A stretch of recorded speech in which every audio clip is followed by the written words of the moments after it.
नमस्कार दोस्तों, टिकोड एग्जाम में आप सभी का स्वागत है। आज की क्लास में हम लोग डिस्कस करेंगे मॉक टेस्ट 39 जो कि आपके यूपीपीसीएस प्रीलिम्स 2026 के लिए बहुत ही महत्वपूर्ण है। तो चलिए आज की क्लास को स्टार्ट करते हैं मेरे साथ ऐश्वर्या सिंह के साथ।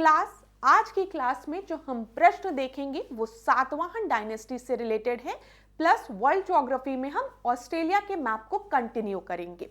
मैं बता दूं, मॉक टेस्ट 37 में हमने गुप्ता पीरियड से रिलेटेड प्रश्नों को देखा था और ऑस्ट्रेलिया से रिलेटेड प्रश्नों को देखा था।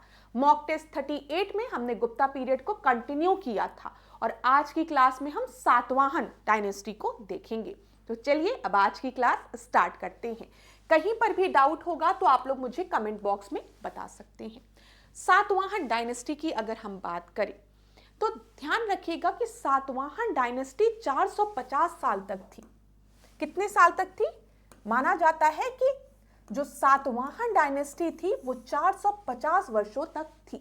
ठीक है, यहां पर सातवाहन डायनेस्टी के बारे में हमें एविडेंसेस अशोक के इंस्क्रिप्शन से भी मिलते हैं, अशोक के अभिलेख से भी मिलते हैं। अशोक ने सातवाहनों को आंद्रास कहकर संबोधित किया था। ठीक है, तो आंध्रा शब्द का प्रयोग सातवाहन के लिए किया गया था अशोक के द्वारा अपने इंस्क्रिप्शन में। साथ ही साथ अगर हम पुराण की बात करते हैं, पुराणों की बात करते हैं, ठीक है, तो मत्स्य पुराण और वायु पुराण, साथ ही साथ ब्रह्मांड पुराण, यहां पर इनसे भी हमें जानकारी मिलती है। किसके बारे में? सातवाहन डायनेस्टी के बारे में। इन पुराणों में भी सातवाहन डायनेस्टी को आंद्रास करके संबोधित किया गया है। याद रखिएगा, ये सारे चीज जो मैं आपको बता रही हूं बहुत ही इंपॉर्टेंट है। परीक्षा में प्रश्न बन जाता है कि किन पुराणों से हमें जानकारी मिलती है सातवाहन डायनेस्टी के बारे में, तो आप बताएंगे वायु पुराण, मत्स्य पुराण और ब्रह्मांड पुराण। ठीक है, ये याद रखिएगा। साथ ही साथ याद रखिएगा कि सातवाहन को आंध्रभृत भी बोला गया है। आंध्रभृत, ठीक है, आंध्रभृत भी करके संबोधित किया गया है, मतलब servant of Andhra, of Andhra. ठीक है, आंध्रा रीजन के सर्वेंट, मतलब माना जाता है कि आंध्रभृत इन्हें इसलिए बोला जाता था क्योंकि ये सबऑर्डिनेट थे मौर्यन एम्पायर के। ये याद रखिएगा, ये मौर्यन एम्पायर के अधीन थे, सबऑर्डिनेट थे, इसीलिए इन्हें आंध्रभृत भी करके संबोधित किया गया है। इतनी चीजें क्लियर हो गई। चलो, अगर हम बात करें सातवाहन की, तो सातवाहन ने किस एरिया पे रूल किया है, ये भी प्रश्न पूछा जा सकता है। तो आप याद रखिएगा, मेनली ये जो डेक्कन रीजन है ना, यहां पर सातवाहन का शासन था। ठीक है, ये इनका रीजन था। और अगर हमसे अभी पूछे कि कौन से स्टेट थे, तो आंध्र प्रदेश याद रखिएगा, तेलंगाना याद रहेगा, महाराष्ट्र।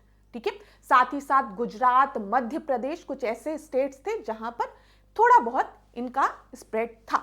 याद रखिएगा, ये देख लीजिए। Satavahana kingdom mainly comprised the present days of Andhra Pradesh, Telangana and Maharashtra. At different time their rule extended to a part of Gujarat, Madhya Pradesh and Karnataka. अगर इनकी कैपिटल्स की बात की जाए तो कैपिटल आपको अमरावती याद रखना है, ये रहा अमरावती, और पैठन, ये याद रखिएगा, ये सातवाहन के कैपिटल्स थे। इतनी चीजें क्लियर हो गई। डेक्कन की जब हम बात करते हैं, इधर आपको वेस्टर्न घाट दिखता है, इधर ईस्टर्न घाट दिखता है, इधर आपको ऊपर की तरफ विंध्या रेंज दिखती है और विंध्या रेंज के नीचे नर्मदा नदी फ्लो कर रही है। उसके बाद से हम देखते हैं कि यहाँ पर पूरा रीजन जो है वो सातवाहन का रीजन है। ठीक है, ये चीज क्लियर हो गई होगी आपको। चलो, अभी हम प्रश्नों के माध्यम से देखेंगे ना क्लास, तो और चीजें समझ में आएगी। थोड़ी सी जानकारी देना जरूरी है मैप के थ्रू, पिक्चर्स के थ्रू, ताकि आपके दिमाग में चीजें बैठते चले। अब यहां पर ध्यान देना, जब हम सातवाहन किंग्स की बात करते हैं तो मैंने आपको बताया कि जो सातवाहन डायनेस्टी थी वो आपके 450 साल तक थी, लेकिन यहां पर हमें जानकारी बहुत कम ही राजाओं के बारे में मिलती है। सातवाहन डायनेस्टी के जो थे, जो रूलर्स थे, उनके बारे में ज्यादा जानकारी नहीं मिली है, लेकिन माना जाता है सिमुक जो थे वो फाउंडर थे। याद रखिएगा। अब यहां पर कुछ प्रश्न देखिए, प्रश्न के साथ मैं एक्सप्लेनेशन दूंगी। ठीक है, तो समझते हुए चलिएगा। प्रश्न देखिए, मौर्यों के बाद दक्षिण भारत में सबसे प्रभावशाली राजा या सबसे प्रभावशाली राज्य कौन था, ये पूछा गया है। तो मौर्यों के बाद की बात की गई है, तो यहाँ पे सातवाहन, पल्लव, चोल, चालुक्य। तो आपका सही उत्तर जो है वो सातवाहन है। ठीक है, ए आपका सही उत्तर है।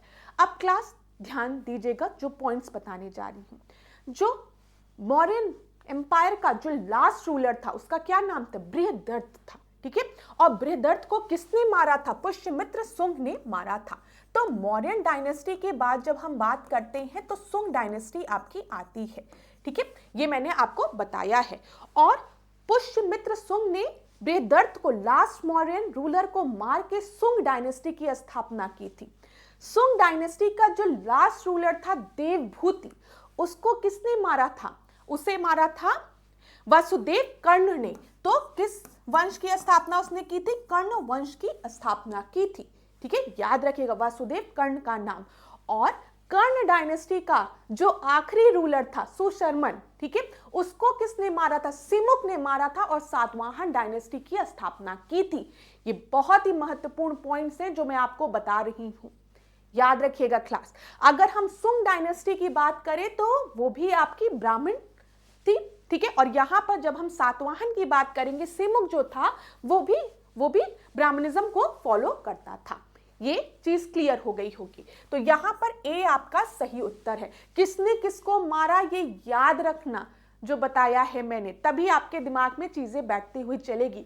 जब मौर्यन एम्पायर आपका डिके करने लगा और लास्ट रूलर बृहदर्थ को पुष्यमित्र सुंग ने मार के सुंग डायनेस्टी की स्थापना कर दी, तो आप एक चीज नोटिस करेंगे कि सुंग डायनेस्टी जो थी वो आपकी स्प्रेड थी सेंट्रल इंडिया में। ठीक है, अगर हम यहां पर देखें उत्तर प्रदेश, मध्य प्रदेश वाले रीजन में, ठीक है, सुंग डायनेस्टी आपकी स्प्रेड थी बिहार, इस वाले रीजन में स्प्रेड थी। मैंने आपको बताया है ये चीज। ठीक है, और फिर जो लास्ट सुंग रूलर था देवभूति, उसको किसने मार दिया था, उसे मार दिया था वसुदेव ने। ठीक है, और वसुदेव ने मार के कर्ण डायनेस्टी की स्थापना की थी। और कर्ण डायनेस्टी का जो आखिरी रूलर था उसको किसने मारा था, जो सुशर्मा था उसको मारा था सिमुक ने, और सिमुक ने सातवाहन डायनेस्टी की स्थापना की थी।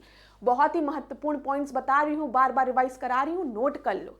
अब यहां देखो, सिमुक निम्न वंशों में से किसका संस्थापक था, आपको पता चल गया है, सातवाहन डायनेस्टी का संस्थापक था। डी आपका सही उत्तर है। मौर्यों के बाद दक्षिण भारत में सबसे प्रभावशाली जो राज्य था वो सातवाहन का था। पुराणों में इस वंश के संस्थापक का नाम सिंधुक या सिमुक या फिर शिप्रक दिया गया है, याद रखिएगा। तो सिंधुक, सिमुक या शिप्रक दिया जाए तो कंफ्यूज मत होइएगा। जिसने कर्ण वंश के राजा सुशर्मा का वध करके अपना शासन स्थापित किया था। इसके बारे में जानकारी मैंने आपको दे दी। चलिए आगे बढ़ते हैं। कुछ प्रश्नों को, वन लाइनर प्रश्नों को हम देखते हैं। किन साहित्यिक स्रोतों से सर्वप्रथम सातवाहन की जानकारी प्राप्त होती है?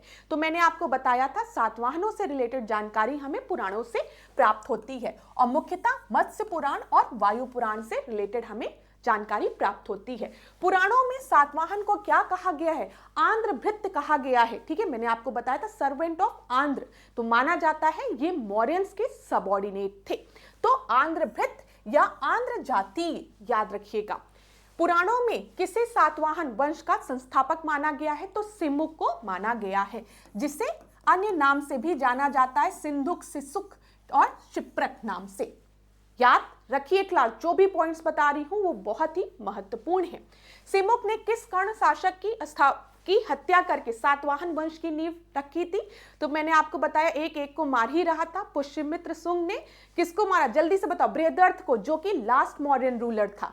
ठीक है, और फिर सुंग डायनेस्टी का जो लास्ट रूलर था वो कौन था, देवभूति। देवभूति को किसने मारा था, देवभूति को मारा था किसने, वसुदेव कर्ण ने, और उसने कर्ण वंश की स्थापना की थी। और कर्ण वंश का जो आखिरी रूलर था सुशर्मा, उसको किसने मारा था, उसको मारा था सिमुक ने, और सातवाहन वंश की स्थापना कर दी थी, याद रखिएगा। चलो, सातवाहन वंश का शासक किस क्षेत्रों तक विस्तृत था? तो मैंने आपको बताया ना, महाराष्ट्र, आंध्र प्रदेश, तेलंगाना, कर्नाटक। ठीक है, ये एरिया याद रखिएगा, डेक्कन एरिया में मेनली। सातवाहन वंश की राजधानी कहाँ थी? तो मैंने आपको बताया पैठन और अमरावती। ठीक है, ये याद रखिएगा। सातवाहन राजवंश की राजकीय भाषा एवं लिपि क्या थी? तो प्राकृत और ब्राह्मी, याद रखिएगा यहां पे। अब और प्रश्नों को देखें।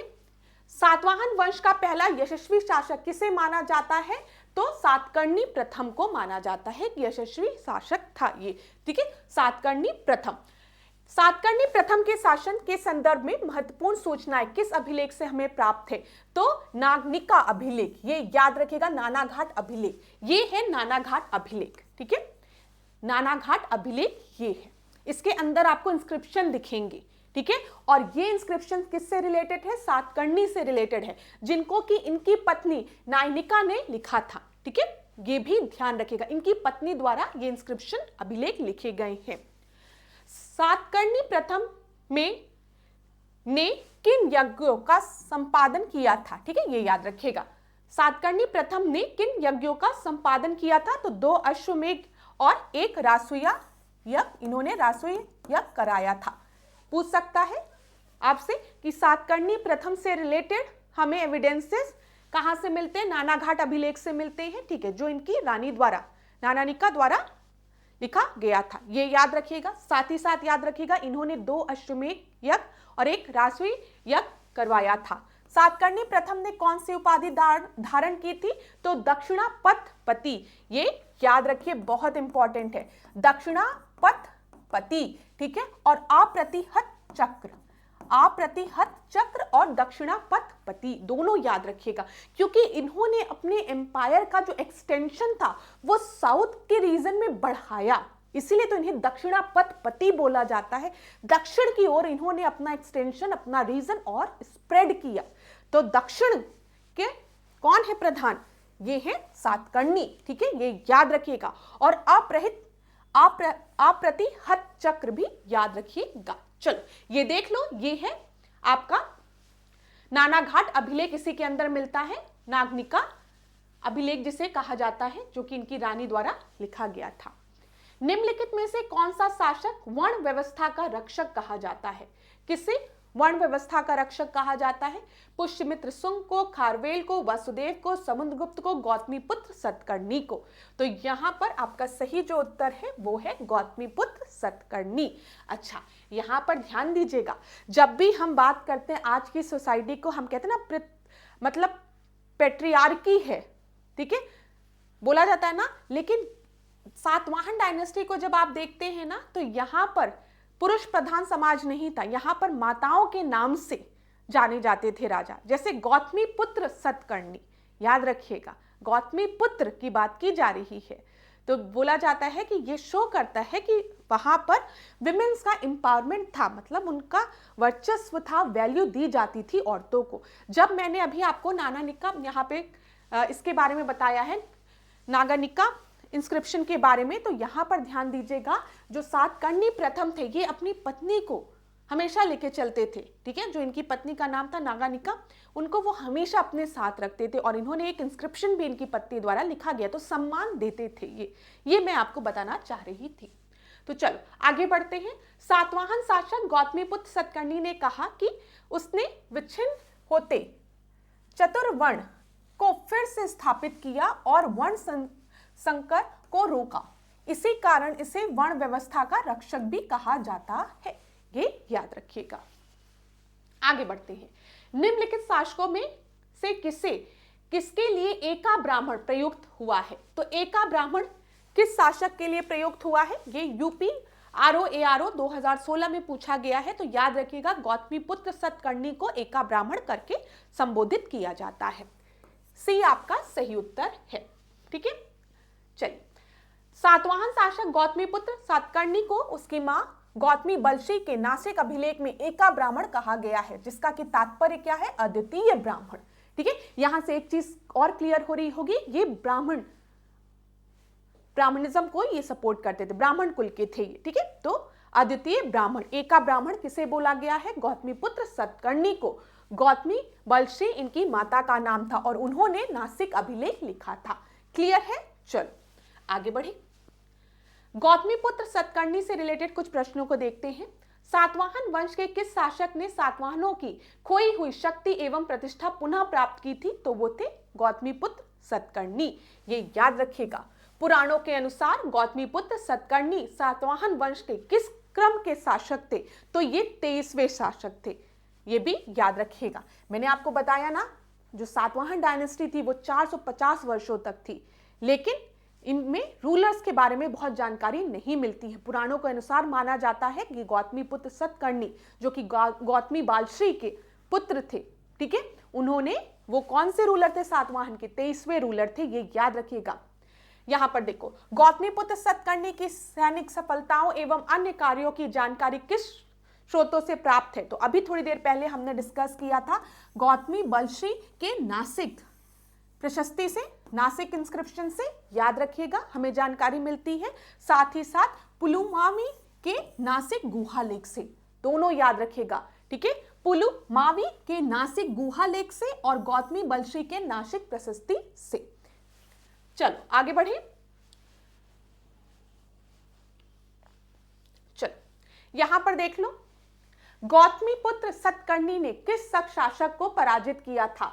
तो गौतमीपुत्र सतकर्णी ने किस शक शासक को पराजित किया था? तो नहपान को, याद रखिएगा। इसकी जानकारी हमें यहां पर कॉइन से भी मिलती है। इस कॉइन में बताया गया है कि जो नहपान था उसको किसने पराजित किया था? गौतमीपुत्र सतकर्णी ने। यहां पर देखिए, किस अभिलेख में गौतमीपुत्र सतकर्णी के संदर्भ में कथन है कि उसने शक, यवन और पहलवों का विनाश किया तथा रात कुल का उन्मूलन किया एवं सातवाहन कुल की प्रतिष्ठा को पुनः स्थापित किया?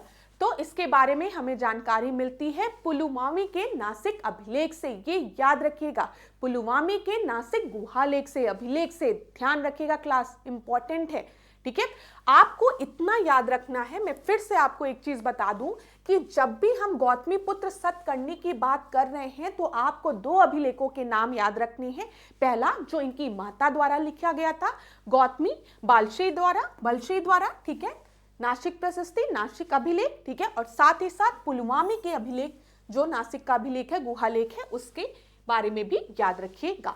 परीक्षा में पूछेगा तो आप आसानी से ऑप्शंस को एलिमिनेट कर सकते हैं।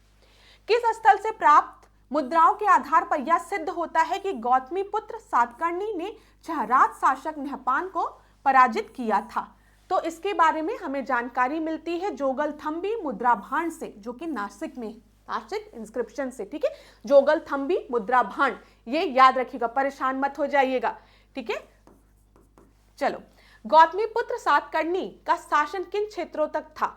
तो उत्तर में मालवा तथा काठियावाड़ से लेकर दक्षिण में कृष्णा नदी तथा पूर्व में विदर्भ से लेकर पश्चिम कोंकण तक था, ये ध्यान रखिए, ठीक है। उत्तर में मालवा, काठियावाड़ से लेकर दक्षिण में कृष्णा नदी तक तथा पूर्व में विदर्भ से लेकर कोंकण तक इनका शासन था। आगे बढ़ते हैं। निम्नलिखित में से कौन सही सुमेलित नहीं है, आपको यह बताना है। यहां पर एक तरफ आपको राजवंश दिए गए हैं, दूसरी तरफ सिक्कों की धातुएं दी गई हैं। कुषाण की जब हम बात करते हैं तो आप सभी को पता है कुषाण काल में स्वर्ण मुद्राएं आपकी आई थी, ठीक है, एवं ताम मुद्राएं भी, धातुओं की मुद्रा भी देखी जाती थी। गुप्त काल में जब हम बात करते हैं स्वर्ण एवं रजत की, तो मैंने आपको बताया था ना, दिनार और रूपक, स्वर्ण मुद्राओं को दिनार करके संबोधित किया गया है।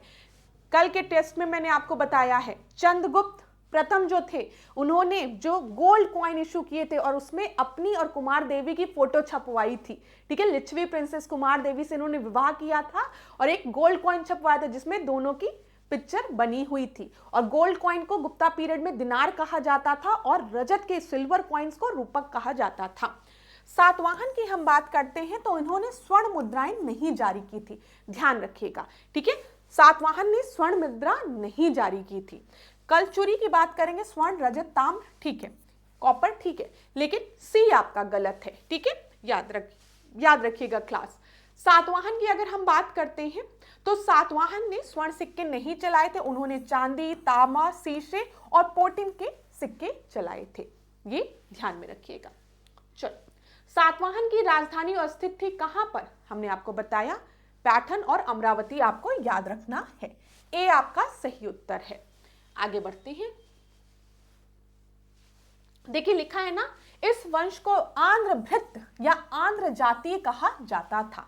ठीक है, उनकी आरंभिक राजधानी जो थी वो अमरावती मानी जाती है। प्रतिष्ठान या पैठन में भी स्थित थी इनकी राजधानी। निम्नलिखित में से कौन सा स्थान सातवाहन की राजधानी था? प्रतिष्ठान, नागार्जुन कोंडा, शाकल अथवा सालकोट या फिर पाटलिपुत्र। तो मैंने आपको बताया प्रतिष्ठान, ए आपका सही उत्तर है। आगे देखिए, निम्नलिखित को सुमेलित कीजिए। एक तरफ राजवंश दिए गए हैं, दूसरी तरफ राजधानी दी गई। कर लेते हैं, आसान प्रश्न है। जब हम सुंग डायनेस्टी की बात करते हैं तो सुंग डायनेस्टी आपको पता है मौर्यन पीरियड की बात कर, फिर वही चीज रिपीट करूंगी। मौर्यन पीरियड में जो राजधानी थी पाटलिपुत्र थी, मगध की रीजन वाली, हम बिहार वाले क्षेत्र की बात कर रहे हैं। तो यहां पर जब पुष्यमित्र सुंग लास्ट रूलर बृहदर्थ को मारेगा तो अपनी कैपिटल वो इधर ही पाटलिपुत्र की तरफ ही रखेगा। तो ए आपका फोर्थ हो गया, दो जगह दिया गया है। ठीक है, सातवाहन अभी हमने देखा पैठन, ठीक है, या फिर अमरावती, तो बी का थर्ड हो गया, बी का थर्ड। फिर उसके बाद कंदब की बात की गई है तो आपका बनवासी हो जाएगा, और चंदेल तो महोबा। ठीक है, उत्तर क्या हो गया? ए आपका सही उत्तर हो गया। अच्छा क्लास, एक चीज और बता दूं, आप में से किसी स्टूडेंट ने कहा था कि मैम मॉक टेस्ट में साउथ इंडिया के डायनेस्टीज को कवर कर लीजिए। मैं उसको भी कवर कर लूंगी, बिल्कुल परेशान मत होइएगा। लेकिन आप लोग मुझे कमेंट बॉक्स में जरूर बताइएगा कि ये मॉक टेस्ट आपके लिए हेल्पफुल है कि नहीं क्लास, क्योंकि मैं जो चेंजेस लाती हूँ वो आपके अकॉर्डिंग लेकर आती हूँ। और अगर ये चेंजेस अच्छे नहीं हैं, मतलब ठीक हैं कि नहीं और कुछ चेंज करना चाहिए, तो वो आप ही मुझे बता पाएंगे। मैं पूरी कोशिश करती हूँ कि अपनी तरफ से बेस्ट दूँ। ठीक है, इस तरीके से चीज़ों को बताऊं कि मेरे स्टूडेंट्स के दिमाग में चीज़ें बैठती भी जाएं, समझ में भी आए कि किस तरीके का प्रश्न बनता है, कैसा प्रश्न देखा जा सकता है, इसकी जानकारी आपको देती रहूं। लेकिन अगर आपको कुछ भी लगता है कि मैम ये चेंज किया जा सकता है, तो आप मुझे ज़रूर सजेस्ट किया करिए। मैं कहती हूँ बिल्कुल भी ये मत सोचा करिए कि मैम को खराब लगेगा, नहीं खराब लगेगा। ठीक है, जानकारी आप लोग दीजिए। आप में से स्टूडेंट्स ने बोला था कि टॉपिक का नाम बता दिया करिए, तो टॉपिक के नाम भी अब मैं बता देती हूँ। यहाँ पर साउथ इंडिया की जो डायनेस्टी है हम उसको भी कवर कर लेंगे, बिल्कुल मत परेशान होना। बस आप लोग को किन किन टॉपिक्स में परेशानियां होती हैं वो मुझे बताते हो। चलो अब देखो, यहाँ पे निम्नलिखित को काल क्रमानुसार व्यवस्थित कीजिए, आपको बोला गया है। सातवाहन, वकाटक, चालुक्य। ठीक है, तो यहां पर आपका सही क्या हो जाएगा? झारखंड पीसीएस 2021 में पूछा गया है।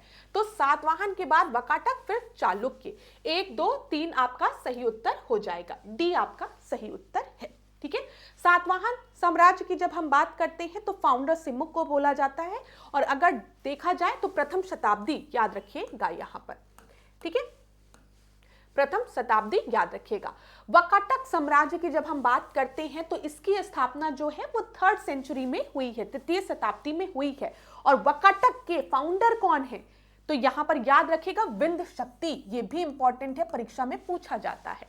तो विंध्य शक्ति का नाम आप याद रखिएगा। ठीक है, इसके बाद चालुक्य की जब हम बात करते हैं तो इनकी स्थापना 10वीं शताब्दी में हुई है, और इनके जो प्रथम शासक हैं वो मूलराज प्रथम थे। गुजरात के चालुक्य की यहाँ पर बात की गई है। Clear class? बताओ, यहाँ पर क्लियर हो गया कि जब हम सातवाहन की बात करेंगे तो 1st सेंचुरी में सिमुक था। ठीक है, वकाटक की बात करेंगे तो आपको विंध्य शक्ति याद रहना चाहिए, 3rd सेंचुरी का समय है। चालुक्य की बात करेंगे, गुजरात के चालुक्य की, तो 10th सेंचुरी का समय है, और मूलराज प्रथम याद रखिएगा, महत्वपूर्ण है। आगे बढ़ते हैं, तो सातवाहन, वकाटक और चालुक्य हो गए। अब इस प्रश्न को देखो क्या दिया गया है यहाँ पर। सातवाहन शासकों के संदर्भ में निम्नलिखित कथनों में से कौन से कथन आपके सत्य हैं? सातवाहन नरेश प्राकृत भाषा के पोषक थे। सातवाहन काल में कला के लोक पक्ष को अधिक प्रोत्साहन मिला था। तो बताइए यहां पर आपका कौन सा स्टेटमेंट सही है? मैंने अभी आपको बताया कि जब हम सातवाहनों की बात करते हैं तो प्राकृत भाषा का प्रयोग ये करते थे। ठीक है, इनके जो इंस्क्रिप्शन है वो प्राकृत लैंग्वेज में मिलते हैं, बिल्कुल सही है। सातवाहन काल में कला के लोक पक्ष को अधिक प्रोत्साहन मिला है, यह भी कहा जा सकता है। तो यहां पर आपका उत्तर क्या हो जाएगा? दोनों ही बिल्कुल सही है, बी सही है। एक्सप्लेनेशन एक बार हम लोग देख लेते हैं इस प्रश्न का, क्या दिया गया है। सातवाहन शासकों के शासनकाल में प्राकृत एवं संस्कृत भाषाओं का विकास हुआ था। हाँ, सातवाहन शासक, ये पूछा जाता है कि गाथा सप्तशती जो है, ठीक है, गाथा सप्तशती जो है वो किससे रिलेटेड है? ठीक है, तो याद रखिएगा ये आपके हाल से रिलेटेड है। ठीक है, सातवाहन डायनेस्टी का एक शासक था जिसका की नाम हाल था। तो हाल ने गाथा सप्तशती नामक प्राकृत भाषा में श्रृंगार रस प्रधान गीति काव्य की रचना की थी। पूछा जाता है कि गाथा सप्तशती किससे रिलेटेड है, तो हाल से रिलेटेड है, याद रखिएगा। चलो फिर देखो, सातवाहन काल में स्थापत्य कला के उदाहरण प्राप्त हुए हैं जो बौद्ध धर्म से संबंधित थे। आगे बढ़े, निम्नलिखित में से कौन से कथन सही हैं? सातवाहन वंश की शक्ति क्षीण होने के बाद वाकाटक वंश ने अपना राज्य स्थापित किया था। वाकाटक वंश का पहला राजा प्रवरसेन था। ठीक है, विंध्य शक्ति प्रवरसेन का पुत्र था। अब भी थोड़ी देर पहले मैंने आपको बताया है, जब हम सातवाहन डायनेस्टी की बात करते हैं तो हम फर्स्ट सेंचुरी की बात करते हैं, लेकिन सातवाहन डायनेस्टी पहले से भी एग्जिस्टेंस में थी ना, ये मानते हो, क्योंकि हमें जानकारी अशोकन इंस्क्रिप्शन से भी मिलती है। सातवाहन को उन्होंने आंध्रास या आंध्रभित्त कहकर संबोधित किया है पुराणों में भी। ठीक है, पुराण और अशोक के इंस्क्रिप्शन से हमें सातवाहन डायनेस्टी के बारे में जानकारी मिलती है। लेकिन अगर हम रियल फाउंडर की बात करते तो सिमुक को कहा जाता फर्स्ट सेंचुरी में, ये याद रखिएगा। क्लियर है? जो सुशर्मा था, जो लास्ट कर्ण रूलर था, उसे मारकर सातवाहन डायनेस्टी की स्थापना की गई। किसके द्वारा? सिमुक के द्वारा। सिमुक फर्स्ट सेंचुरी, वाकाटक की हम बात करते हैं थर्ड सेंचुरी। और मैंने आपको बताया था कि वाकाटक डायनेस्टी का फाउंडर कौन है, तो वो विंध्य शक्ति है, ये याद रखिएगा। तो यहां पर सातवाहन वंश की शक्ति क्षीण होने के बाद वाकाटक वंश ने अपना राज्य स्थापित किया। ठीक है, कोई दिक्कत नहीं है।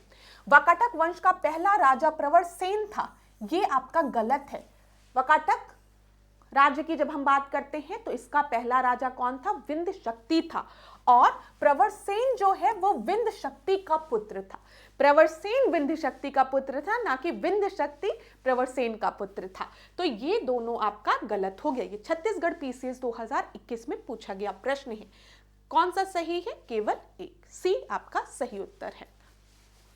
आगे बढ़े क्लास। चलो, सातवाहन कालीन प्रमुख अभिलेख देख लेते हैं, बहुत ही महत्वपूर्ण है ये। नागनिका का नाना घाट का लेख। ठीक है, ये नागनिका का जो नाना घाट का अभिलेख है, ये महाराष्ट्र के पुणे जिले में स्थित है, ये भी याद रखिएगा। ठीक है, ये आपको पता है सतकर्णी प्रथम की पत्नी थी। ठीक है, दूसरा देखिए, गौतमीपुत्र सातकर्णी के नासिक से प्राप्त 2 गुहा लेख है।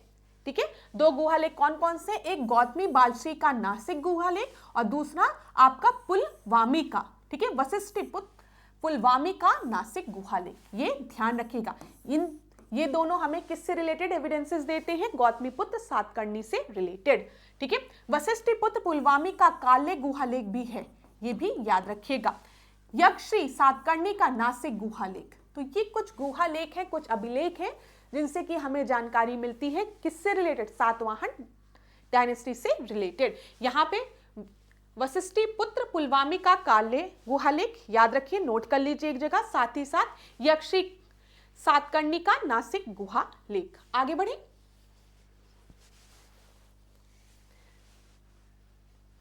अब कुछ और महत्वपूर्ण तथ्य जल्दी से देख लेते हैं क्लास। महत्वपूर्ण तथ्य, पुराणों के अनुसार वशिष्ठपुत्र पुलवामी ने लगभग 130 से 130 से 159 तक शासन किया था। आप इसको छोड़ भी सकते हैं। हाँ, यहां पर जो इंपॉर्टेंट चीज है वो याद रखिएगा, वशिष्ठपुत्र पुलवामी के द्वारा जो सिक्के जारी किए गए थे ना, उन सिक्कों में इस तरीके की नाव बनी हुई दिखी है। ठीक है, जो वशिष्ठपुत्र श्री पुलवामी ने जो सिक्के जारी किए थे, उनके सिक्कों में नाव के शेप के इमेजेस मिले हुए हैं, जो कि ये इंगित करते हैं कि जो सातवाहन डायनेस्टी थी, उनकी नौशक्ति जो थी वो काफी विकसित थी। इसके प्रमाण हमें कहां से मिलते हैं? वशिष्ठपुत्र पुलवामी के कॉइन से, ये याद रखिएगा। ठीक है, चलो आगे बढ़ते हैं। जो भी इंपॉर्टेंट पॉइंट्स है मैं आपको बताते हुए चलूंगी। देखिए, वशिष्ठपुत्र सतकर्णी के कुछ कॉइन में उनकी भी फोटो कुछ इस तरीके की बनी हुई है। आगे बढ़ते हैं। अब शकों के साथ सातवाहनों का संघर्ष था। ये याद रखिएगा, हम कहते हैं कि सातवाहन डायनेस्टी के बाद वकाटक डायनेस्टी आई, लेकिन संघर्ष इनका शकों के साथ बना हुआ था, सातवाहनों का। ठीक है, ये ध्यान रखिएगा। तो देखिए किस शक शासक के काल में शक सातवाहन संघर्ष प्रारंभ हुआ था। तो अभी मैंने थोड़ी देर पहले आपको बताया था नहपान के बारे में। ठीक है, अभी हमने डिस्कस किया था आपसे नहपान के बारे में। गौतमीपुत्र सतकर्णी ने किस शक शासक को पराजित किया था, ये भी मैंने आपको बताया था कि नहपान जो कि शक शासक था उसको किसने पराजित किया था, गौतमीपुत्र सतकर्णी ने। याद रखिएगा। किस अभिलेख में गौतमीपुत्र सातकर्णी के संदर्भ में कथन उद्धृत है कि 6 रातों का विनाश करने वाला तथा शक, यवन और पहलवों का उन्मूलन करने वाला तथा सातवाहन की प्रतिष्ठा को पुनः स्थापित करने वाला। ये जानकारी हमें कहां से मिलती है, नासिक प्रशस्ति से मिलती है। ठीक है, याद रखिएगा। वशिष्ठिपुत्र पुलवामी के समय सातवाहन का संघर्ष किस शक शासक के साथ हुआ था, तो कादमक द्वारा, कार्दमक से हुआ था, वशिष्ठिपुत्र पुलवामी का। ठीक है, जब हम बात करेंगे गौतमीपुत्र सतकर्णी का तो नहपान के साथ हुआ था। ठीक है, कार्दमक का संघर्ष किसके साथ हुआ था, वशिष्ठिपुत्र पुलवामी के साथ। और वशिष्ठिपुत्र पुलवामी के ही कॉइन में किसकी, शिप की इमेजेस मिली है। ये याद रखिएगा, शिप मतलब जहाज की बात मैं कर रही हूं। चलो, दक्षिणापति स्वामी वशिष्ठिपुत्र पुलवामी को किस शक शासक ने पराजित कर दिया था, तो रुद्रदामन ने। ठीक है, कादमक शाखा का था वो। क्लियर है। तो दोनों चीज याद रख लीजिएगा, महत्वपूर्ण है जो बताते हुए चल रही हूं। यक्षी सातकर्णी जो कि माना जाता है कि आखिरी रूलर था। ठीक है, सातवाहन वंश का अंतिम महत्वपूर्ण शासक कौन था, तो यक्षी सातकर्णी था। यक्षी सातकर्णी ने कितने वर्षों तक शासन किया था, 27 वर्षों तक। किस सातवाहन शासक के सिक्कों पर जलपोत की चिन्ह उत्कीर्ण है, तो यक्षी के भी और वो भी याद रखिएगा पुलवामी के, दोनों के। ऑप्शन में इसमें यक्षी सातकर्णी दिया था, इसलिए आपका ये हो गया। चलो, अब सातवाहन डायनेस्टी से रिलेटेड प्रश्नों को हमने देख लिया। क्लास मैं फिर एक बात कहूंगी, कहीं पर भी डाउट होता है तो कमेंट बॉक्स में बताइए। ठीक है, मैं आपको रिवीजन करा दूंगी, आपको हर चीज याद करा दूंगी, उसकी चिंता आपको नहीं करनी है। बस आप मुझे बताइए किस टॉपिक में आपको दिक्कत होती है।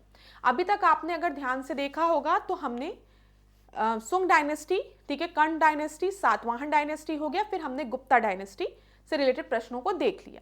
अब हम और डायनेस्टी को भी देखेंगे। आप में से कई स्टूडेंट साउथ इंडिया के डायनेस्टी से रिलेटेड कह रहे थे कि प्रश्नों को करा दीजिए, तो वो प्रश्न कवर कर लिए जाएंगे। यहाँ पर जो वन लाइनर क्वेश्चंस जो मैं आपको बताती हूँ, ये जो वन लाइनर क्वेश्चन है ये विभिन्न परीक्षाओं में पूछे गए प्रश्न हैं। इस चीज को अपने दिमाग में रखिएगा। तो ऐसा मत सोचिएगा कि वन लाइनर है तो भूल सकते हैं, विभिन्न परीक्षाओं में पूछे गए प्रश्न हैं, वो तो महत्वपूर्ण है आपके आने वाली परीक्षा के लिए भी। अब चलो हम देखते हैं ऑस्ट्रेलिया से रिलेटेड प्रश्नों को। ये आपको ऑस्ट्रेलिया का मैप दिख रहा होगा। मैंने आपको बताया था ऑस्ट्रेलिया के मैप में अगर हम स्टेट्स की बात करेंगे तो 6 स्टेट्स आपको देखने को मिलते हैं और एक यूनियन टेरिटरी। ठीक है, ऑस्ट्रेलिया का अगर हम पॉलिटिकल डिवीजन की बात करें तो हमें 6 स्टेट्स देखने को मिलते हैं और एक यूनियन टेरिटरी है। ठीक है, 6 स्टेट कौन कौन से हैं, चलो मेरे साथ बोलो। वेस्टर्न ऑस्ट्रेलिया, वेस्टर्न ऑस्ट्रेलिया की कैपिटल क्या है, पर्थ है, याद रखिएगा। नॉर्दर्न टेरिटरी जो है ये एक यूनियन टेरिटरी है। ठीक है, केंद्र शासित प्रदेश है। साउथ ऑस्ट्रेलिया, ठीक है, पहला स्टेट, दूसरा स्टेट साउथ ऑस्ट्रेलिया, याद रखिएगा। एडिलेड इसकी कैपिटल है।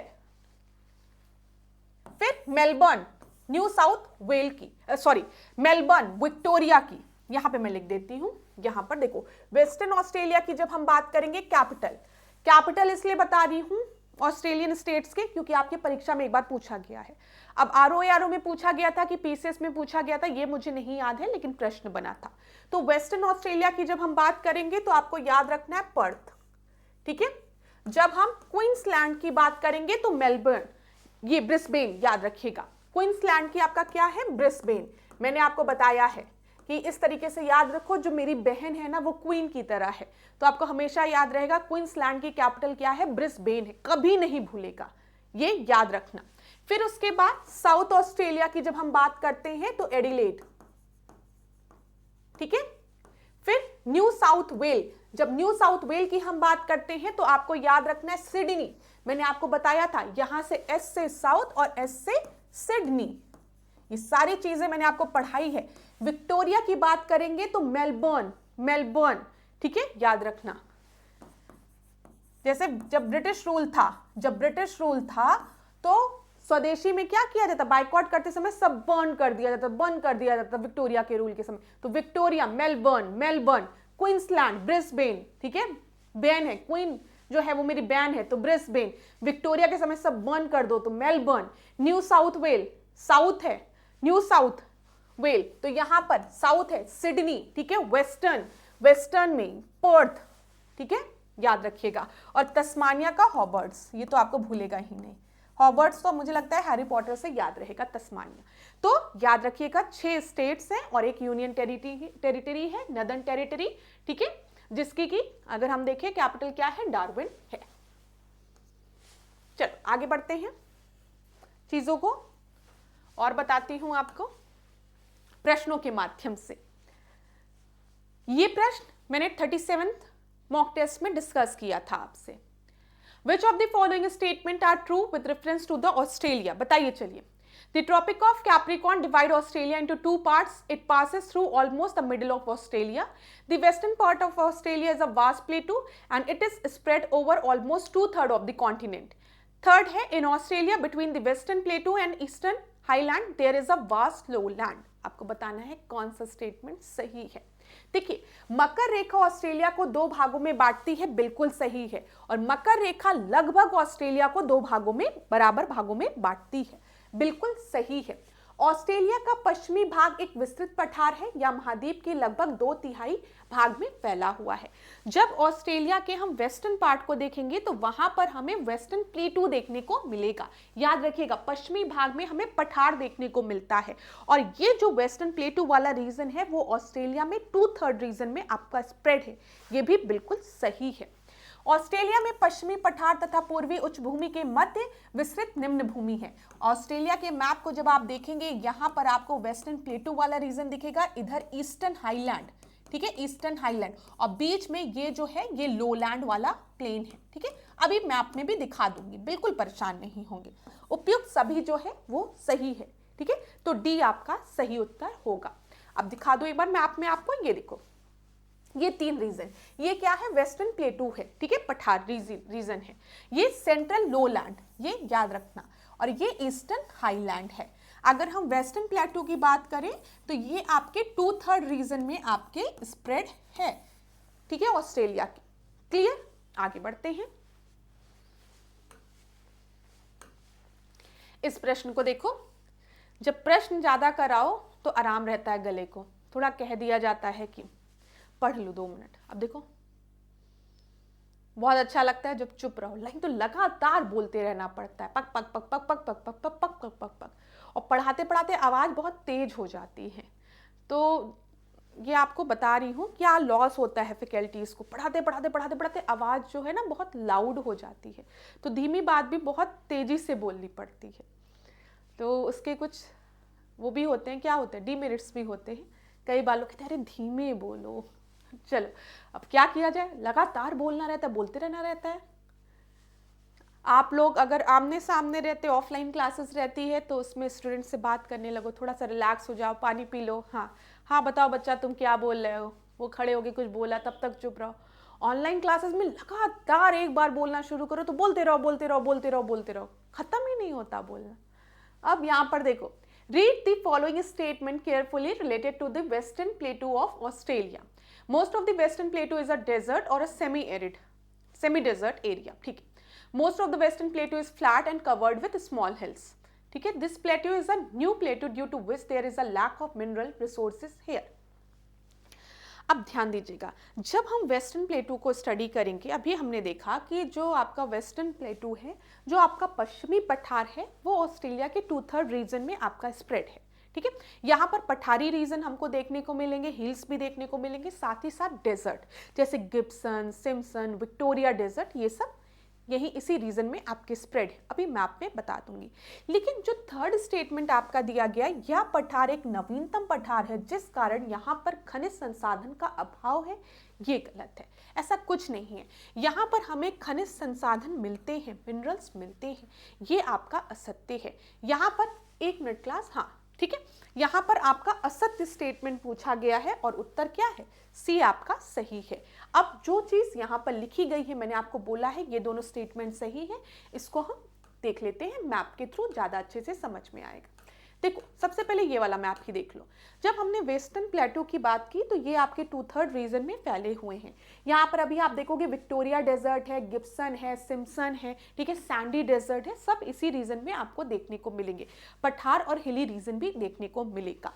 अब रही मिनरल्स की बात, तो यहाँ पर ध्यान से देखना, आयरन ओर्स, आयरन ओर्स अगर हम देखें तो हमें इस पिलबारा रीजन में देखने को मिलता है, जो कि वेस्टर्न ऑस्ट्रेलिया का ही पार्ट है, वेस्टर्न प्लेटू का ही पार्ट है ये, ठीक है।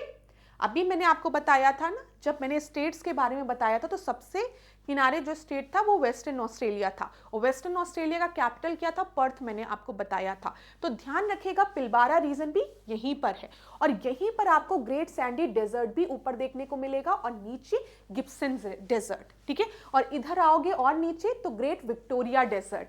एकदम रिलैक्स रहो, बताती हुए चल रही हूँ।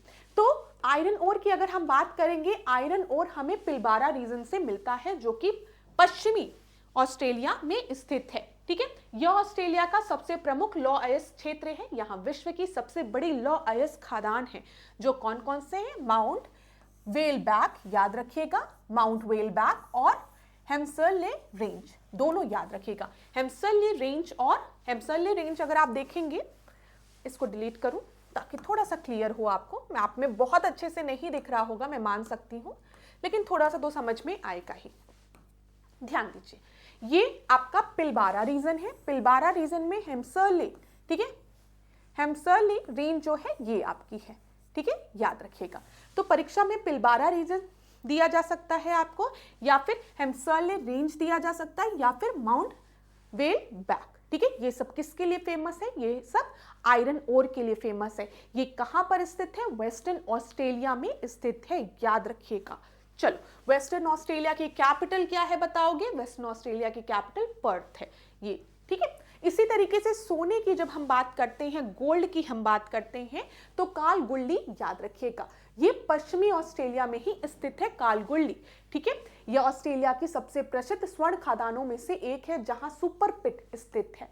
और आप दोनों नाम याद रखिएगा, कालगुल्ली, ठीक है, और कोल गार्डी, ठीक है, ये दोनों जो हैं ये आपके ऑस्ट्रेलिया में स्थित है, and they are famous for gold. ये बहुत ही महत्वपूर्ण बात मैं आपको बता रही हूं, याद रखिएगा, क्लास जो पॉइंट्स आपको बताए जा रहे हैं। यहां पर अगर आप देखेंगे कालगुल्ली, ठीक है, और यहां पे कोल गार्डी, दोनों याद रखिएगा, कोल गार्डी और कालगुल्ली, ठीक है। लेआ नारा, ये भी स्वर्ण क्षेत्र है, लेकिन आपके परीक्षा में इन दोनों से पूछा गया है। चलो इस प्रश्न को देखो, क्या दिया गया है यहाँ पर, Which of the following statement are true with reference to the central lowland region? Central lowland region extend from the Gulf of Carpentaria, Carpentaria कर लीजिए इसको, ठीक है, Carpentaria मत करिए, Carpentaria कर लीजिए, in the north to the southern east coast of Australia crossing the continent. There is a sufficient rainfall in this region due to which many rivers have their origin here, ठीक है। Australia के मध्यवर्ती निम्न भूमि प्रदेशों की बात की गई है। अभी मैंने आपको बताया, अगर ये ऑस्ट्रेलिया का मैप है तो आपने इधर देखा, इधर वेस्टर्न प्लेटू वाला रीजन है। बताओ, सारी चीजें तो याद हो जाती होगी क्लास आप लोगों को, इतना बार बोलती हूं मैं। इधर क्या है, ये ईस्टर्न हाईलैंड है, ईस्टर्न हाईलैंड है। और अगर हम ये रीजन देखेंगे तो ये कौन सा रीजन है, ये आपका सेंट्रल लोलैंड है, ठीक है, इसकी बात की गई है, सेंट्रल लोलैंड की। अगर सेंट्रल लोलैंड में हम ऊपर की तरफ देखेंगे ना, तो इधर आपको गल्फ ऑफ कारपेंट्रिया दिखेगा, अभी मैप में दिखा दूंगी, ठीक है। To the southern coast of the Australia crossing the continent. बिल्कुल सही है। There is a sufficient rainfall in this region due to which many river have their origin here. कि आपका गलत है। अगर हम इस रीजन की बात करें सेंट्रल लोलैंड की, तो यहां पर ये रेन शैडो रीजन है। ठीक है, जब रेन शैडो रीजन होता है तो वहां पर रेनफॉल अच्छी नहीं होती, ड्राई रीजन होता है, रेनफॉल कम होती है, ये याद रखिएगा। ठीक है, तो ये आपका गलत है। आप खुद सोचो, इधर आपका ईस्टर्न हाईलैंड है, इधर वेस्टर्न प्लेटू है, ठीक है, ये भी इससे उच्च है, ये लोलैंड है, तो यहां से अगर कोई विंड भी आएगी तो वो आपके यहाँ आते आते ड्राई हो जाएगी, क्योंकि जो आपके पीक्स हैं उनसे वो टकराएगी तो बारिश इधर की तरफ होगी। देखो ध्यान देना थोड़ा सा। ठीक है, अगर कोई विंड ऐसे चल रही है, इधर आपकी कोई हिल है और इधर ये विंड अपने साथ कुछ प्रेसिपिटेशन रेनफॉल की बूंदे लेके चल रही है, तो जब इससे टकराएगी तो सारी रेनफॉल तो इधर ही हो जाएगी। ठीक है, यहाँ पर जो विंड आपकी क्रॉस करके पहुंचेगी वो ज्यादातर संभावना है कि ड्राई विंड रहेगी, और इसी को हम रेन शैडो एरिया कहते हैं ना, रेन शैडो, याद रखिएगा क्लास रीजन। ठीक है, तो जब सेंट्रल लोलैंड की बात करते हैं वहां पर जो हवाएं होती हैं वो ड्राई होती हैं। तो दूसरा आपका गलत है। तो क्या होगा उत्तर, क्या पूछा गया है, ध्यान देना, ट्रू पूछा गया है, तो केवल एक आपका सही है। ठीक है, यहां पर देख लो कुछ और इंपॉर्टेंट पॉइंट्स। मैंने आपको गल्फ ऑफ कार्पेंटेरिया बताया ना, यहाँ पे कार्पेंटेरिया, ये देखो गल्फ ऑफ कार्पेंटेरिया है, ये आपका ऊपर वाला हिस्सा है ऑस्ट्रेलिया का, ये नदर्न टेरिटरी है, ध्यान देना। ठीक है, ये डार्विन है, देखो ये गल्फ ऑफ कार्पेंटेरिया है। अरापुरा सी ये रही, ये भी ध्यान रखना मैप में। ये देखो ये ऑस्ट्रेलिया का ऊपर वाला हिस्सा है। ठीक है, यहां पर आपको गल्फ ऑफ कार्पेंटेरिया यहां दिखेगा। क्लियर है? चलो ये देखो अरापुरा सी देख लो, Gulf of Carpentaria is located in which of the following sea. तो ये आपका अरापुरा सी है, इधर गल्फ ऑफ कार्पेंटेरिया है और टॉरस स्ट्रेट है। मैं एक बार आपको इसको मैप में ढंग से दिखाना चाहूंगी, थोड़ा सा पीछे चलते हैं, यहाँ पर इस मैप को क्लियर कर दूं ताकि समझ में आ जाए अच्छे से। ध्यान देना, क्लास महत्वपूर्ण है, थके तो नहीं होगे, भले आज मैं थोड़ा सा थक गई हूँ, मन कर रहा है क्लास आप लोगों को टाटा बाय बाय अभी बोल दूं, लेकिन नहीं, पूरा इसको कंप्लीट करेंगे। ठीक है, ताकि रिवीजन करने के लिए समय रहे, थोड़ा थोड़ा रोज पढ़ते चलेंगे। कहीं पर प्रॉब्लम होगी कमेंट बॉक्स में जरूर बताना, हेजिटेट मत करना, इतनी बार बोलती हूँ कि बता देना बता देना। चलो अब यहाँ पर देखो, इधर आओ, ऑस्ट्रेलिया मैंने आपको बताया, यहाँ ध्यान दीजिएगा, ये जो रीजन था ये मैंने आपको बताया था ना, ये सेंट्रल लोलैंड है, सेंट्रल लोलैंड रीजन, याद रखिएगा। ठीक है, ये चीज क्लियर है। ये क्या है, गल्फ ऑफ कार्पेंटेरिया है, ये क्या है, गल्फ ऑफ कार्पेंटेरिया है। इधर अगर आप देखेंगे अरापुरा सी है, परीक्षा में पूछा जाता है, ये क्या है, अरापुरा सी है, याद रखिएगा। और साथ ही साथ क्लास यहाँ पर अगर आप देखेंगे तो आपको टॉरस स्ट्रेट देखने को मिलेगा। ऑस्ट्रेलिया के मैप में दो स्ट्रेट जल संधि आपको याद रखनी है, एक टॉरस स्ट्रेट और इधर बास स्ट्रेट। ठीक है, परीक्षा में पूछा जाता है तस्मानिया को ऑस्ट्रेलिया से कौन सा स्ट्रेट अलग करता है, तो आप याद रखिएगा तस्मानिया को ऑस्ट्रेलिया से बास स्ट्रेट सेपरेट करता है, जल संधि। ठीक है, और ऊपर की तरफ अगर हम देखेंगे तो टॉरस स्ट्रेट है। क्लियर? चलो यही आपको बताना था, आगे बढ़ते हैं। हाँ ये रहा, ये हो गया ना, यहां पर याद रखिएगा ये ए आपका अरापुरा सी हो गया। चलो, which of the following river are major river of Australia. Australia में कौन कौन सी आपकी मेजर रिवर है ये पूछा गया है। तो मरे, डार्लिंग, बराक, टिग्रिस। तो या टिग्रिस बराक नहीं है और मरे डार्लिंग याद रखिएगा। ठीक है, आपका ए जो है वो सही है। म्यूरे डार्लिंग या मरे डार्लिंग जो है वो ऑस्ट्रेलिया में आपकी मेन रिवर है। Which major river system originate from the Great Dividing Range? Great Dividing range से कौन सी रिवर आपकी ओरिजिनेट होती है? तो ग्रेट डिवाइडिंग रेंज कहां पर है? ऑस्ट्रेलिया में है। ऑस्ट्रेलिया की कौन सी मेजर रिवर के बारे में मैंने आपको बताया? मेरे डार्लिंग रिवर के बारे में बताया। तो ये ध्यान रखिए, सी आपका सही उत्तर है। यहां पर ये देख लो थोड़ा सा, यहां पर जब हम बात करते हैं म्यूरे डार्लिंग रिवर की, तो this river originate in the eastern highland great Dividing range but flow westward in the central lowland. तो यहां पर आपको पता है ऑस्ट्रेलिया में क्या है, ईस्टर्न हाईलैंड में ग्रेट डिवाइडिंग रेंज, याद रखिए, पूछता है पेपर में। अब आपको कंफ्यूज करने के लिए देगा कि ग्रेट डिवाइडिंग रेंज जो है वो ऑस्ट्रेलिया में स्थित है, लेकिन ग्रेट डिवाइडिंग रेंज ऑस्ट्रेलिया के वेस्टर्न प्लेटू रीजन में स्थित है। तो आप क्या बोलेंगे? एकदम गलत। ठीक है, ग्रेट डिवाइडिंग रेंज जो है वो ईस्टर्न हाईलैंड वाले एरिया में आपके स्थित है, इधर की तरफ है ग्रेट डिवाइडिंग रेंज। और यही ग्रेट डिवाइडिंग रेंज से यहाँ पर ध्यान दीजिए, ये ग्रेट डिवाइडिंग रेंज है। ठीक है, इधर आपको ये डार्लिंग रिवर दिख रही है। ठीक है, डार्लिंग रिवर, और ये है म्यूरे रिवर, मरे रिवर। ठीक है, दोनों ओरिजिनेट होती हैं, ये ध्यान रखिएगा। और ये किस तरफ फ्लो करती है? यहां से ओरिजिनेट होने के बाद ये फ्लो करती है सेंट्रल लोलैंड की तरफ। क्लियर है? ठीक है, अब देखो एक जगह आकर दोनों एक दूसरे से मिल जा रही हैं। दोनों क्या कर रही हैं?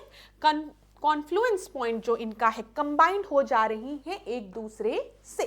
ठीक है, वो कौन सी जगह है? वो आपकी जगह है वेंटवर्थ। वेंटवर्थ याद रखिएगा, जो इंपॉर्टेंट चीजें आपको बता रही हूं, ये क्या है? वेंटवर्थ है, जो कि कहां पर है? न्यू साउथ वेल में है। न्यू साउथ वेल की कैपिटल क्या बताई ऐश्वर्या मैम ने? सिडनी बताई, याद रखिएगा। ठीक है, तो जो आपके मरे और डार्लिंग रिवर है वो ईस्टर्न हाईलैंड के ग्रेट डिवाइडिंग रेंज वाले क्षेत्रों से ओरिजिनेट होती है और सेंट्रल लोलैंड की तरफ आपकी फ्लो होती है। और यहां पर थोड़ा इसको यहां पर करोगे ना, न्यू साउथ वेल की बात की गई है तो ऊपर मत दिखा, थोड़ा सा नीचे दिखा देना। वहां पर आकर दोनों एक दूसरे से मिलती हैं। ये कौन सा रीजन है? न्यू साउथ वेल वाला रीजन, वेंटवर्थ पॉइंट पर। क्लियर हो गया होगा? चलो आगे बढ़ते हैं। In which country is the Great Dividing Range mountain located? अब तो ये तो मेरे स्टूडेंट्स के लिए चुटकी का काम है। ठीक है, ग्रेट डिवाइडिंग रेंज कहां पर लोकेटेड है? ऑस्ट्रेलिया में, ईस्टर्न हाईलैंड वाले रीजन में। Great Dividing range mainly run through which of the following Australian state? चलो ये जल्दी से बता दोगे? चलो देख लेते हैं। अच्छा, यहां पर देखो, ये ऑस्ट्रेलिया का मैप है, ऐश्वर्या मैम ने गंदा सा ड्रॉ किया। ये आपका क्या है? तस्मानिया है। ठीक है, यहां पर क्या है? बास स्ट्रेट है, बताया था मैंने आपको। ठीक है, चलो इधर अगर आप ध्यान से देखो तो विक्टोरिया, जिसकी कैपिटल मेलबर्न थी। ठीक है, विक्टोरिया की कैपिटल क्या थी? मेलबर्न थी। ठीक है, क्वीनलैंड की कैपिटल क्या थी? ब्रिस्बेन थी। मैंने आपको बोला याद रखने का सबसे सुपर तरीका है अपनी बहन को आज से क्वीन मान लो, रानी मान लो। ठीक है, और विक्टोरिया के समय में हर चीज बन कर दी जाती थी, तो मेलबर्न याद रहेगा। न्यू साउथ वेल में एस से साउथ और एस से सिडनी याद रखना। ठीक है, आपको क्या लग रहा है? यही इस प्रश्न का सही उत्तर भी है, ए आपका सही उत्तर है। ठीक है, यहां पर देख लो, यहां पर आपका ग्रेट डिवाइडिंग रेंज है। ठीक है, अगर आप इसको स्प्रेड देखोगे कि कहां पे स्प्रेड है ये, तो ईस्टर्न हाईलैंड में, और यहां पर आपका क्वींसलैंड है, न्यू साउथ वेल है, विक्टोरिया है। Clear class? ऐसा तो नहीं है कि बहुत जल्दी से बोल दे रही हूं, बताओ, ऐसा तो नहीं लग रहा है कि मैम को जल्दी पक पक पक पक बोल दे रही हैं? कोई बात नहीं, पढ़ लो, अभी समय है, अभी पढ़ो। ठीक है, जब एग्जाम एकदम पास आ जाएगा तो पैनिक करने लगोगे। अब खुद सोचो, अगर अभी सब पढ़ डालोगे तो एग्जाम में बस रिवीजन करना होगा और करंट अफेयर पढ़ना होगा, तो आसान रहेगा ना एग्जाम क्वालिफाई करना। तो मैक्सिमम क्वेश्चंस को सॉल्व करो। ठीक है, अब यहां पर ध्यान दो, the highest peak in the Great Dividing range is, कौन सी है highest peak great Dividing range की? तो कोसियुस्को, माउंट कोसियुस्को। ठीक है, कोसियुस्को। ठीक है, माउंट कोसियुस्को ग्रेट डिवाइडिंग रेंज की हाईएस्ट पीक है। चलो, ऑस्ट्रेलिया के संदर्भ में निम्नलिखित में से कौन से कथन आपके सत्य हैं? मरे एवं डार्लिंग नदियों के द्रोणिया अपवाद क्षेत्र का संबंध मध्यवर्ती निम्न भूमि प्रदेश से है। ठीक है, मरे एंड डार्लिंग रिवर की जो बेसिन है, ड्रेनेज एरिया है, वो आपकी सेंट्रल लोलैंड से रिलेटेड है। In the central lowland region, a large area around Lake Erie is an inland drainage. तो बताइए, यहाँ पर लेक आयरी की बात यहाँ पर की गई है। दोनों ये स्टेटमेंट जो है वो आपके सही हैं। ठीक है, करेक्ट स्टेटमेंट पूछा गया है, सी आपका सही उत्तर हो जाएगा। यहाँ पर लेक आयरी अगर आप देखिए तो साउथ ऑस्ट्रेलिया इधर आपको दिख रहा है, ये जो रीजन है ध्यान दीजिएगा, ये ऊपर सिम्पसन है। ठीक है, ये लेक आयरी है, ये देखिए लेक आयरी, ये क्वींसलैंड है, ये न्यू साउथ वेल है। अब तो याद हो गया होगा ना। अगर हम ऑस्ट्रेलिया का मैप को, थोड़ा सा मेरा उतना अच्छा नहीं है ड्राइंग, तो ये ईस्टर्न हाईलैंड है, इधर मैंने आपको बताया ये क्या है, ये क्वींसलैंड है, इधर न्यू साउथ वेल है, और इधर विक्टोरिया मेलबर्न वाला रीजन है, और ये साउथ वाला ऑस्ट्रेलिया वाला रीजन है। इधर आपको लेक आयरी दिख रही है, ठीक है, ध्यान रखिएगा। आगे बढ़ते हैं। Australia great barrier reef is located in, coral reefs के बारे में बोला जाता है ना। एक मिनट क्लास, हाँ चलिए, हाँ कोरल रीफ्स के बारे में बोला जाता है ना, प्रवाल भित्तियों के बारे में। तो ग्रेट डिवाइडिंग रेंज का नाम लिया जाता है। ग्रेट डिवाइडिंग रेंज किस ओशियन पे लोकेटेड है? पैसिफिक ओशियन पे, ऑफकोर्स सी बात है, बी आपका सही उत्तर है। मैप देख लेती हूँ, अगर मैप होगा तो मैप में आपको दिखा देती हूँ। ये देखो, ये क्या है, ये देखो, ये ग्रेट डिवाइडिंग रेंज है, ठीक है। ये इधर अगर आप देखोगे ये क्या है, coral reefs, great barrier reefs, ठीक है, प्रवाल भित्तियां देखने को मिलती हैं। ये कौन सा रीजन है? ये पैसिफिक रीजन है, याद रखिएगा, ठीक है, पैसिफिक ओशियन, ठीक है, पैसिफिक ओशियन, ठीक है, कोरल सीज यहां देखने को मिलती है। ये देखो, ये लेक आयरी है, दिख रहा है ये लेक आयरी। चलो आगे बढ़े।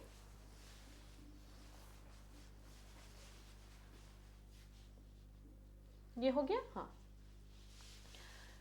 Hot desert like climate, hot desert like climate is found in the interior part of the Australia. The eastern highland of Australia create an obstacle for the rain bringing wind.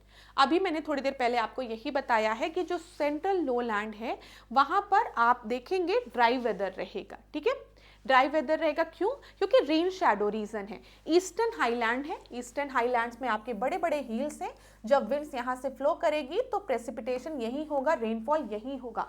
Wind जब lowland की तरफ पहुंचेगी तो वो wind dry हो जाएगी। ये चीज मैंने आपको बताया है।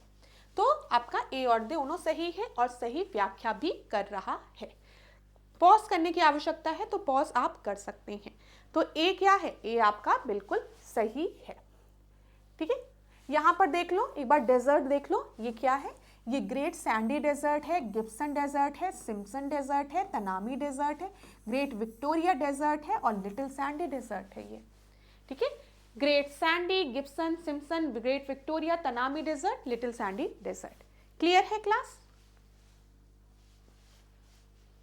ये देख लो, ये Great Sandy Desert, Gibson Desert, Great Victoria Desert, Simpson Desert, Tanami Desert, यही से आपके परीक्षा में प्रश्न पूछा जाता है। तो याद रखिएगा, यहां से जो विंड आपकी आएंगी वो अपने साथ प्रेसिपिटेशन लेके आएंगी, लेकिन ये ईस्टर्न हाईलैंड्स है, ठीक है। इसको पार करने के बाद जो विंड्स होंगी वो आपकी ड्राई हो जाएगी, जिसकी वजह से बारिश नहीं होगी और यहां पर हमें डेजर्ट्स देखने को मिलेगा।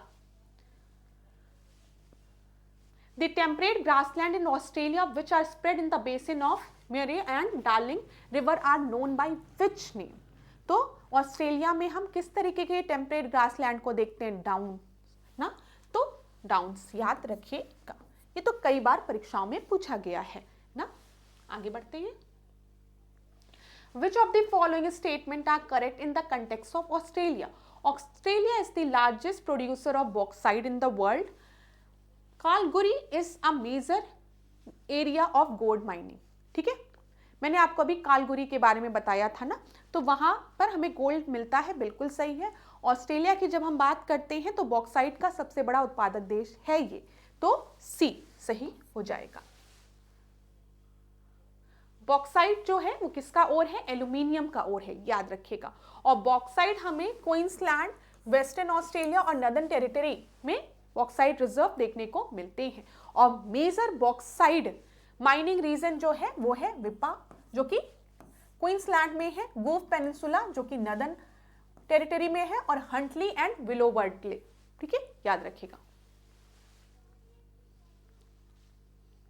चलो यहां पर क्लास ये देख लो, यहां से आपकी परीक्षा में प्रश्न बना था, इसको मैं एक बार बता देती हूं। पूछा गया था कि पॉलिनेशिया में आपके कौन कौन से द्वीप हैं? तो यहां पर टोंगा, समोआ, याद रखिएगा, टुवालू, ठीक है, कुक आइलैंड, समोआ, तुवालू और टोंगा, ये याद रखिएगा। ये किसका पार्ट है? पॉलिनेशिया का पार्ट है। ये जो द्वीप है वो पॉलिनेशिया के हिस्से हैं, ये आपको याद रखना है। यहां से परीक्षा में प्रश्न बना था, इसीलिए मैंने इसको इंक्लूड किया है। अब आज की क्लास को हम यहीं पे एंड करेंगे। नेक्स्ट क्लास में हम आपसे मिलेंगे नए प्रश्नों के साथ। क्लास में कहीं पर भी किसी भी तरीके का डाउट हुआ होगा तो आप लोग मुझे प्लीज कमेंट बॉक्स में बताइएगा। मैं पूरा प्रयास करती हूँ कि ये क्लासेस आपके लिए यूजफुल हो, यहाँ से मैक्सिमम क्वेश्चन, मैक्सिमम रिवीजन आप कर सकें, ठीक है, ताकि आपकी तैयारी दिन प्रतिदिन और अच्छी हो जाए। लेकिन अगर कहीं पर भी आपको कोई प्रॉब्लम होती है, डाउट होता है, तो बेझिझक आप कमेंट बॉक्स में बताया करिए। धन्यवाद क्लास। अब आज के सेशन को यहीं पे एंड करूंगी, नेक्स्ट क्लास में आपसे मिलूंगी और आशा करती हूँ आप लोग खूब पढ़िए, खूब आगे पढ़िए, ठीक है।